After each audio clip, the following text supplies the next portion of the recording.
Hotel பஃபேல இதை ஒரு டிஷ்ஷாக வச்சுருந்தாங்க. எங்களோட ஸ்டைலில் எப்படி இருக்குன்னு பார்க்கலாமா? 50-50 பிஸ்கெட் மேலே சாஸ் போட்டுக்கோங்க. சாஸ் போட்ட பிறகு ஒரு ஸ்லைஸ் தக்காளி, அது மேலே கொஞ்சம் கொஞ்சமாக சீஸ் வச்சுக்கோங்க. அதுக்கு மேலே கஸ்தூரி மேத்தி, அப்படி இல்லைன்னா கொத்தமல்லி வச்சுக்கலாம். இதை அப்படியே க்ளோஸ் பண்ணிடலாம். பசங்களுக்காக வெரைட்டியாக யோசிக்க வேண்டியது இருக்குங்க. தோசைக்கல் சூடாயிடுச்சா, அது மேலே அரேஞ்ச் பண்ணுவோம். சீஸ் போர்ஷன் கீழே இருக்க மாதிரி அரேஞ்ச் பண்ணுங்கள். அடுப்பை ஆஃப் பண்ணிவிட்டு சீஸ் மெல்ட் ஆகுறதுக்கு மட்டும் டைம் கொடுங்க. அந்த பிஸ்கெட் சூடாகும் போது சூப்பர் வாசம் வருதுங்க. டக்குன்னு திருப்பி மட்டும் போட்டுக்கோங்க, இல்லைன்னா கருகி போயிடும். சூப்பராக ரெடி ஆகிடுச்சு. இதை இப்போ டேஸ்ட் பண்ணிவிட்டு எப்படி இருக்குன்னு சொல்கிறேன். டொமேட்டோ சீஸோடு வெந்து சூப்பராக ரெடி ஆகிடுச்சு. இப்போது ஒரு பவுலில் நம்ம வீட்டில் உள்ள தோசை மாவு தான் எடுத்திருக்கேன். இதில் ஏற்கனவே உப்பெல்லாம் இருக்கும், நம்ம உப்பெல்லாம் சேர்க்க வேண்டாம். மசாலாவை பால் போட்டுட்டு வித்தியாசமாக தோசை மாவில் போட்டு நம்ம மசால் போண்டா செய்ய போகிறோம். சூப்பராக இருக்கும். இதில் தோசை மாவு ஒருவேளை ரொம்ப தண்ணியாக இருந்துச்சு அப்படின்னா கொஞ்சம் மைதா மாவோ இல்லைனா கார்ன்ஃப்ளவர் மாவோ ஆட் பண்ணிக்கோங்க. பசங்களுக்காகவே வித்தியாசமாக யோசிக்க வேண்டியது இருக்குது. டெய்லி எவ்வளவோ சாட் சாப்பிட்ருக்கோம். நம்மளாம் ஒரு சாட் ரெடி பண்ணால் என்ன ரெடி பண்ணுவோமா? ஃபஸ்ட்டு ஒயிட் சாஸ் ரெடி பண்ணிடலாம். பட்டர், ஒரு ஸ்பூன் மைதா மாவு, ஒரு டம்ளர் பால், பொடியாக நறுக்குன பூண்டு, ஒரு ஸ்லைஸ் சீஸ். வாவ், எவ்வளோ சூப்பராக ஒயிட் க்ரீம் ரெடி ஆயிடுச்சு.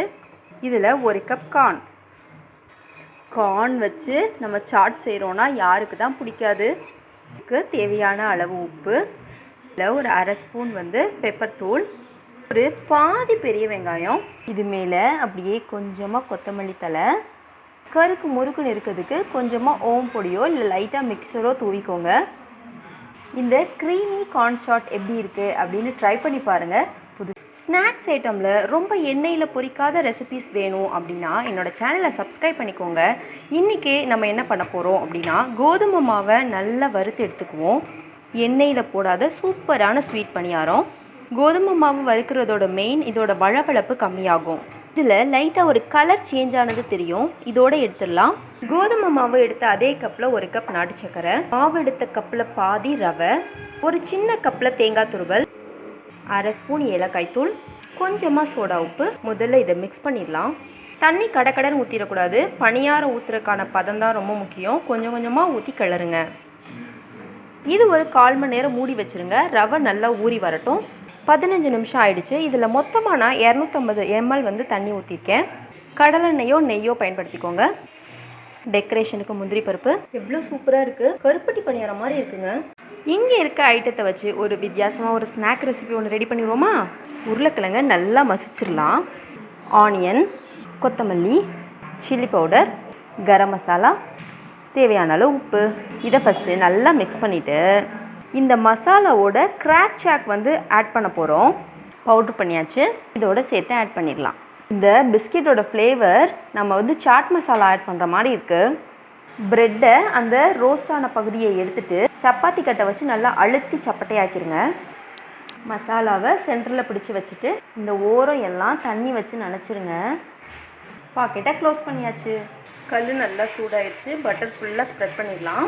எண்ணெயில் போடுறதுனாலும் போட்டுக்கலாம். நான் பட்டர் வச்சு டோஸ்ட் தான் பண்ண போகிறேன்.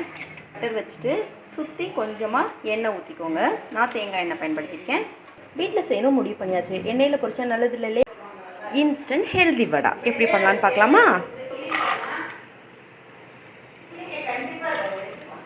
இதோட சின்ன கப்பு கடலை மாவை ஆட் பண்ணிக்கலாம். அரைச்சாச்சு. இதில் வெங்காயம், பச்சை மிளகாய், கருவேப்பிலை. இது பிசையில் ரொம்ப கெட்டியாக இருந்தால் லைட்டாக தண்ணி தெளிச்சிக்கலாம். இதுக்கு தேவையான அளவு உப்பு. இதில் கொஞ்சமாக சோம்பு, கொஞ்சமாக பெருங்காயத்தூள், பச்சைப்பயிறு கொஞ்சம் இனிப்பாக இருக்கும்ல, அதனால் இதுக்கு கொஞ்சம் சில்லி பவுடர் கலந்துக்கலாம். அவ்வளோதான், மாவு ரெடி ஆகிடுச்சு. ஆயில் சூடாயிடுச்சு. வடை போட ஆரம்பிச்சிடலாமா?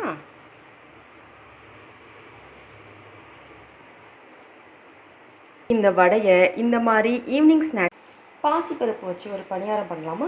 1 டம்ளர் பாசிப்பருப்பு ஊற வச்சுருக்கேன். இதை நல்லா மைய அரைச்சிடுவோம்.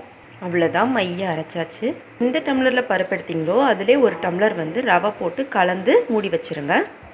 கலந்து ஒரு 10 நிமிஷம் மூடி வச்சுருங்க, ஊறட்டும். மாவுக்கான தாளிப்பு ரெடி பண்ணிடலாம். உளுந்து, கடுகு, சீரகம், பொடியாக நறுக்கிற சில்லி, ஒரு பெரிய வெங்காயம், பொடியாக நறுக்குனா பாலக்கீரை யூஸ் பண்ணியிருக்கேன். நீங்கள் கொத்தமல்லி இல்லை வேறு கீரை எதுனாலும் யூஸ் பண்ணிக்கலாம்.